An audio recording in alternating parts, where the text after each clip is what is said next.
تم تسجيل هذا الفيلم الوثائقي خلال العشر الأواخر من شهر رمضان المبارك أثناء الاشتباكات بين القوات الدفاعية الأفغانية والنظام العسكري الباكستاني.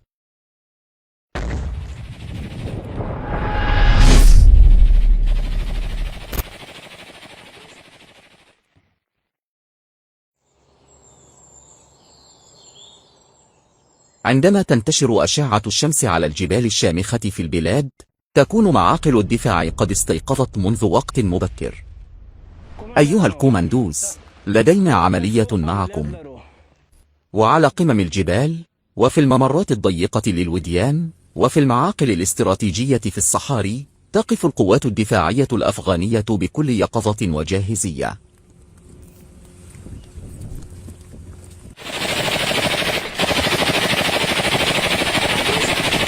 ثم الحمد لله باكستان چونه یو راغسته ده ولا عثمان امیر سیب هم دغه زیاده ولا. أصوات المدافع وانفجارات قذائف الهاون ومخاوف السكان الذين يعيشون تحت ظل الحرب، كل ذلك يجسد مشهدا من الاضطراب وعدم الاستقرار. من أجل رؤية هذا الوضع عن كثب، بدأنا رحلة من كابول إلى ولاية خوست لنرى عن قرب كيف أثر اعتداء النظام العسكري الباكستاني على الأراضي الأفغانية في حياة الناس العاديين. نحن في طريقنا إلى ولاية خوست، حيث يتعرض الأفغان والمدنيون للاستهداف من قبل النظام العسكري الباكستاني، إذ يتعرضون للقصف بالقنابل، وتسقط عليهم القذائف العشوائية، ويسقط فيهم شهداء.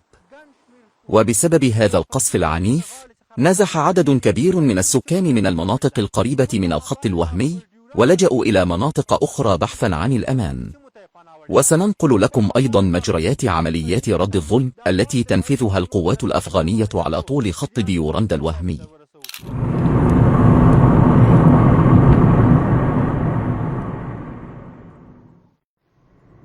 جبال ووديان وطرق طويلة، وأرض شهدت العديد من المحن والابتلاءات عبر التاريخ.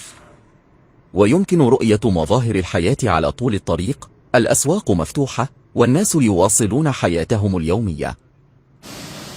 وعندما وصلنا إلى مدينة خوست، شاهدنا صورة أخرى، فعلى الرغم من وجود تقارير عن معارك في المناطق القريبة من الخط الوهمي، إلا أن الحياة تسير داخل المدينة بشكل طبيعي. الأسواق مكتظة بالناس، والمحلات مفتوحة، والجميع مشغولون بشؤونهم اليومية. يقول سكان المدينة إن الدفاع عن الوطن ليس مسؤولية الجيش فقط، بل هو مسؤولية مشتركة لكل أفغاني، وهم يقفون في هذه المهمة إلى جانب قواتهم الدفاعية. ولكن مع اقترابنا من الخط الوهمي من المدينة، تتغير الصورة. نحن في طريقنا إلى مديرية علي شير في ولاية خوست. علي شير مديرية قريبة من الخط الوهمي، وقد تعرض سكانها لخسائر بشرية ومادية فادحة نتيجة سقوط قذائف الهاون التي أطلقها النظام العسكري الباكستاني. منازل مدمرة وأسقف منهارة وقذائف الهاون والمدافع التي أصابت بيوت المواطنين المدنيين. إنها أدلة واضحة وموثقة على الجرائم التي ارتكبها النظام العسكري الباكستاني. لقد استشهد هؤلاء على يد النظام الباكستاني، وعندما وجهت قذائف الهاون إلى هذه الجهة سقطت على منازل الناس، وكان هناك أطفال ونساء، وكان هؤلاء الناس في حالة خروج ومحاولة للنجاة، ولكنهم تعرضوا لهذا القصف، فدفنوا تحت الأنقاض والجدران. كانوا على وشك الخروج، ولم يبق بينهم وبين النجاة إلا لحظات قليلة، ولكنهم لم يستطيعوا ذلك. كانت القذائف تطلق من الأعلى، فاستهدفت تلك المرتفعات وضربت هذه الجهة، فوقعت على البيوت، مما أدى إلى استشهاد نساء وإصابة أطفال. وحتى الآن لا تتوفر معلومات كاملة عن حجم الخسائر، فالاتصالات لا تزال مقطوعة ولا تصلنا أخبار من القرى الأخرى. النساء والأطفال نزحوا جميعا في المساء، وبقينا نحن الرجال في المنازل. والله لم أغمض عيني لحظة واحدة طوال الليل حتى الصباح. بدأ القصف مع حلول المساء، واستمر دون توقف. كانت المدافع توجه نحونا وتضرب هذه المنطقة وتلك المرتفعات. وأطلقت قذائف المدفعية الميدانية على هذه البيوت، واستهدفت التلال والمرتفعات، وكان الوضع سيئا للغاية. هؤلاء الظالمون يقومون بقصف القرى دون تمييز بين امرأة وطفل. إن استشهاد الرجال قد لا يعد عيبا في الحروب، لكنهم يستهدفون النساء والأطفال أيضا. كان الناس يركضون ليلا في كل اتجاه، بعضهم نحو الأسفل وآخرون نحو الأعلى، وكثيرون احتموا بالحفر والملاجئ. ومع بزوغ الفجر خرجنا وجئنا إلى هنا، وسقطت قذيفة هاون أخرى على تلك القرية العليا. لم تقتصر هذه الهجمات على تدمير المنازل فحسب، بل أجبرت مئات العائلات على مغادرة قراها والنزوح إلى مناطق أكثر أمانا. وتعيش معظم هذه العائلات الآن في ملاجئ مؤقتة أو مدارس أو منازل أقاربهم. في ذلك الوقت ونحن نائمون بدأت هذه الحادثة، ولكن الاشتباك استمر طوال الليل، حتى إن هذه الحادثة وقعت قرابة الساعة 12 ليلا.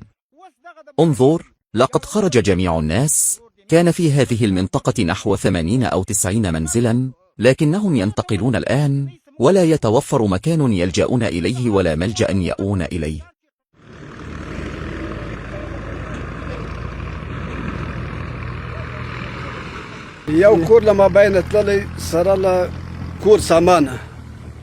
دمر منزل بالكامل، وفقدت جميع ما فيه من أثاث وممتلكات، كما نفق نحو 200 إلى 250 رأسا من المواشي، كبيرة كانت أم صغيرة. وتعرض منزل آخر لقصف شديد فتضرر بشكل كبير، وفقد كل ما فيه، كما تضررت المنازل المجاورة جميعها وواجهت أوضاعا صعبة. وقد أرهقت النساء والأطفال تماما، وقضوا الليل كله في معاناة شديدة، وتكبد آخرون مشقة كبيرة، وقد تسبب ذلك في أضرار جسيمة للمواشي والعائلات والناس. فماذا يمكننا أن نقول؟ أنتم ترون هذه الأوضاع بأعينكم. إضافة إلى ذلك، تكبد الناس خسائر مالية فادحة، فقد تضررت الأراضي الزراعية، ودمرت ممتلكات الناس، ونفقت أعداد كبيرة من الماشية التي كانت مصدر الدخل الوحيد لكثير من العائلات نتيجة القصف والانفجارات. إن رؤية الحيوانات المحترقة على جوانب الطرق وفي ساحات المنازل بسبب سقوط القذائف الباكستانية تمثل أحد أكثر وجوه الحرب إيلاما، لما لها من تأثير مباشر على حياة الناس.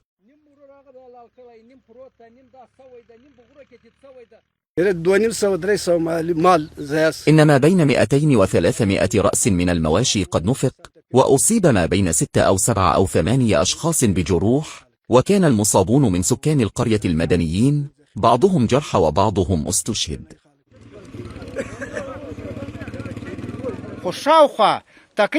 لقد نفق ما بين 250 و 300 رأس من المواشي، سواء في هذا الجزء أو في القرى السفلى والعليا. كما أصيب شخصان بجروح وهما معلومان، إحداهما امرأة والأخرى رجل.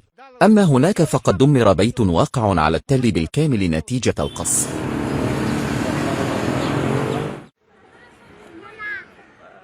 نحن في منطقة لكن بولاية خوست، حيث تحولت إحدى المدارس إلى مأوى مؤقت للعائلات النازحة من مناطق الحرب. وفي هذه الفصول التي كانت في السابق مكانا لتعليم الطلاب، أصبحت الآن مأوى لمئات العائلات. فلنستمع إلى قصصهم عن قرب.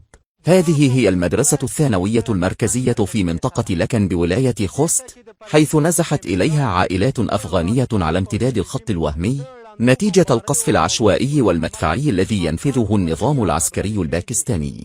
وقد استقرت هذه العائلات في هذا المكان، ونستمع هنا إلى قصصهم المملوءة بالألم والحزن، وقصص فقدانهم لأعزائهم.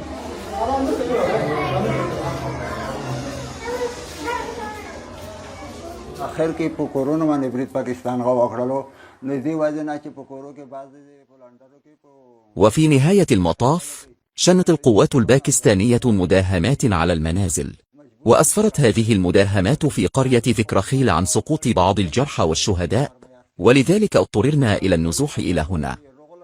وفي النهاية تعرضت القرى لقصف مدفعي، وعندما سقطت القذائف على القرية تحول الوضع برمته إلى حالة من الرعب والخوف، فبدأ الجميع بالفرار، وترك الناس كل شيء خلفهم، وتركنا نحن أيضا كل شيء، وجئنا إلى منطقة اللكن. لذلك نحن الآن نقيم في مدرسة لكن، وقد أخذنا أولادنا من البنين والبنات معنا، وتركنا كل ما كنا نملكه في منازلنا. يقول النازحون إن قذائف الهاون أصابت قراهم ودمرت منازلهم، وأجبروا على مغادرة قراهم، والأطفال الذين كان من المفترض أن يكونوا منشغلين بالدراسة يعيشون الآن في هذه الفصول نفسها في ظروف النزوح القاسية. سقطت قذائف الهاون أسفل منزلنا بقليل، وكان ذلك وقت السحور حين كنا نتناول طعام السحور، وفجأة بدأ الهجوم. كانت صراخاتنا مستمرة، وكان بعضنا يركض إلى جهة وآخرون إلى جهة أخرى. أصيب أطفال صغار من البنين والبنات، وتعرضت ألواح الطاقة الشمسية لبعض الناس للقصف، كما تعرضت أبواب بيوت بعضهم للقصف. كانت ليلة مظلمة، وكان الناس يركضون من مكان إلى آخر دون معرفة اتجاه محدد. نجونا بأرواحنا فقط، ولم نأخذ معنا سوى بعض الملابس والفراش. تركنا كل شيء في المنازل، وتدمرت حياتنا تماما. كان ذلك في شهر رمضان المبارك، فقد هاجمونا وأطلقوا النار أولا على المواقع الأمنية، ثم بعد فترة هاجموا القرية. كنا نستعد لفرحة العيد، لكننا بدلا من ذلك عشنا هذه المعاناة القاسية. بل كان وقت الامتحانات، وكان من المفترض أن نقدم امتحاناتنا في المدرسة، لكنهم جاءوا وأوصلونا إلى هذا المصير. في البداية، وحين حان وقت الإفطار في شهر رمضان المبارك، هاجمت باكستان المواقع الأفغانية، فردت أفغانستان بمهاجمة المواقع الباكستانية. وبعد فترة قصيرة بدأ الاستهداف للمدنيين، حيث أطلقت عليهم قذائف الهاون والمدافع، فأصيب بعض الأطفال وقصفت منازل، وتعرضت أبواب بعض البيوت للقصف، كما تضررت ماشية بعض الناس.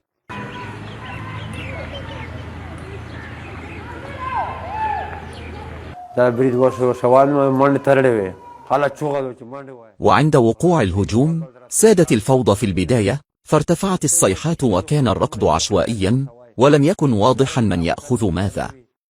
كان بعضهم يمسك بشيء وآخرون بشيء آخر، واختلط الناس بعضهم ببعض، وبلغت الفوضى حدا أن الناس كانوا لا يفكرون إلا في إنقاذ أرواحهم فرارا من القصف. كان بعضهم في الطرقات وآخرون في السيارات، وكان الوضع سيئا للغاية، فمن كان لديه سيارة تمكن من المغادرة، ومن لم يكن لديه فقد عجز عن الفرار وسدت أمامه الطرق. واستمر الوضع على هذا الحال من الساعة 12 حتى 1 بعد منتصف الليل، وكان الغبار الداكن والضجيج يعمان المكان. لم يكن أحد يعرف إلى أين يذهب، ولا من هو آمن ومن ليس بآمن، ولم يكن واضحا أهو ليل أم نهار. كنت أنا في مكان آخر، وقد جاءت القذائف من جهة باكستان، وسقطت على منازل المدنيين، فأصيب شخصان، منهما فتاة صغيرة يتراوح عمرها بين 7 و9 سنوات، واستشهدت على الفور.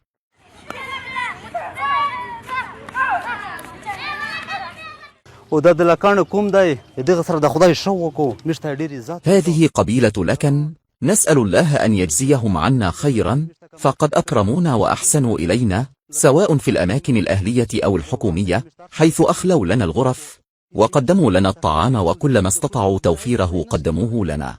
لكن معاناتنا كبيرة جدا، فلم يبقى معنا شيء من متاع البيت، وكل ما كان لدينا تركناه خلفنا، ودمرت منازلنا وتهدمت الغرف فوق ما فيها، ولقد قدموا لنا كل ما في وسعهم. في قريتنا أصيب منزلنا شخصيا بقذائف الهاون والمدفعية، فانهار سقفه ودمر بالكامل، واحترقت الغرف. كما رأينا بأعيننا منازل جيراننا وقد اشتعلت فيها النيران واحترقت غرفهم، وتضررت الأبواب الكبيرة التي أصابتها القذائف مباشرة. وفي أحد البيوت، وهو بيت ابن أختي، دمرت غرف البيت بالكامل، وكذلك الباب الكبير وغرفة الآلات، وبجانبه كان هناك دكان قد دمر تماما، كما أن المنازل الواقعة في الجهة العليا اشتعلت فيها النيران، ودمر كل ما فيها. أما هنا فهذه المنطقة جزء من المدينة، وهناك قرية، وكانت القذائف والمدافع تسقط بشكل مستمر. وفي ظلمة الليل الدامس خرج الناس من بيوتهم، فبعضهم ترك نعليه، وآخرون تركوا ملابسهم، بل إن بعض الأطفال تركوا في البيوت من شدة الفوضى، وقد سقط شهداء وهناك جريحان ومن بينهما امرأة استشهدت.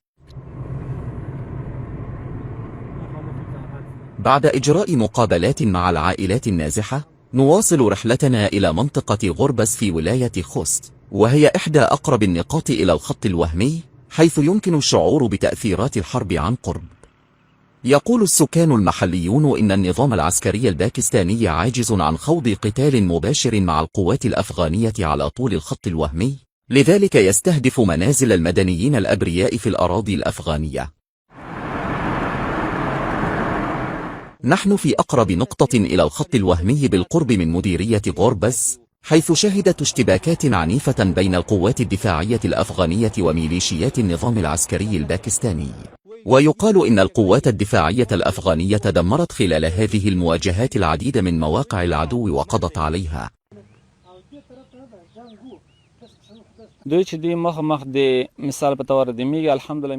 هؤلاء لا يملكون القدرة ولا القوة لمواجهة مجاهدين وجها لوجه، ولذلك يحاولون إيذاء المدنيين بهدف إثارة الخلاف بين عامة الناس وأفراد الإمارة، ولهذا السبب يستهدفون المدنيين في كل مكان، لأنهم لا يستطيعون مواجهة المقاتلين المتمركزين على الحدود، ولا يقدرون على التصدي لهم في قتال مباشر، فيلجؤون إلى قصف المدنيين بالمدفعية.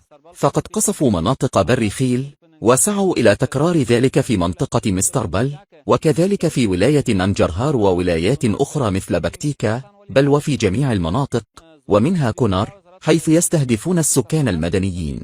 أما قواتنا التابعة لوزارة الدفاع والمتمركزة على الحدود، فهم بفضل الله وكرمه يقفون بثبات، ولا يستطيع هؤلاء مواجهتهم مباشرة، ولذلك يلجؤون إلى قصف المدنيين، وقد أدى ذلك إلى نزوح ما بين 7 إلى 8 أو 9 آلاف أسرة، حيث يعيش ما بين 7 إلى 8 أو 9 آلاف أسرة نازحة في هذه الولايات، وتعاني أوضاعا صعبة. وفي هذا الشهر المبارك من رمضان، اضطر هؤلاء إلى مغادرة منازلهم.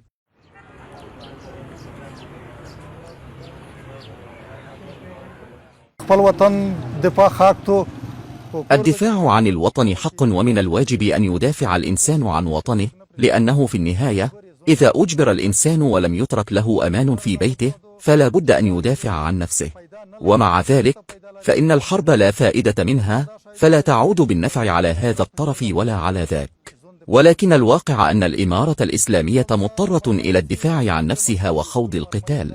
تتساقط هنا قذائف عشوائية لا تطلق على هدف محدد، فعلى أي منزل سقطت تدمر، وقد أصيبت امرأة بجروح، كما نفقت المواشي وتضررت الممتلكات، وقد تكون هناك أضرار أخرى أيضا. ولكن في الليلة التالية يضطر الناس إلى الخروج من بيوتهم، ويتركون منازلهم مليئة بممتلكاتهم، ويعيش الناس في معاناة شديدة.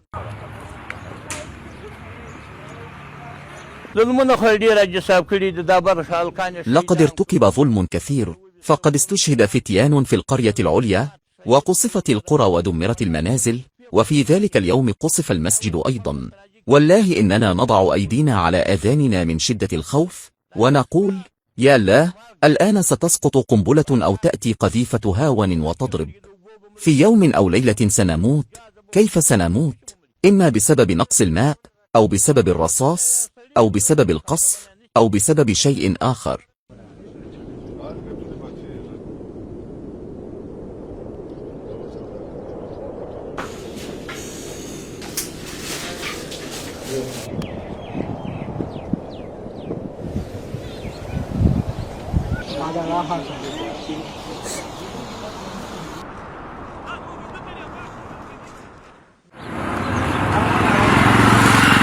ويقولون إنه على الرغم من تعبهم من الحرب وعدم رغبة أحد فيها، فإن أي اعتداء على وطنهم لن يمر دون رد. وفي ظل هذا الاعتقاد، جاء الرد الحاسم الذي قدمته القوات المسلحة الأفغانية على النظام العسكري، وعملية رد الظلم، ليعيد الأمل للناس ويعزز شعورهم بالأمان. بعد خوست، أصبحت ولاية ننجرهار أيضا مؤخرا شاهدة على أحداث مماثلة، ولا تزال آثار القذائف مرئية في بعض المناطق، فإن القصف العشوائي بقذائف الهاون ومدافع النظام العسكري الباكستاني ألحق أضرارا بمنازلهم، واضطرت بعض العائلات إلى مغادرة مساكنها. ويقول سكان المنطقة إن تأثيرات الحرب لا تقتصر على لحظات قصيرة، بل تخلف مشاكل طويلة الأمد تلقي بظلها العميق على حياة الناس. بعد توثيق الفظائع التي ارتكبها النظام العسكري الباكستاني ضد الشعب، تتوقف كاميرتنا عند مواقع قوات الدفاع الأفغانية على طول الخط الوهمي.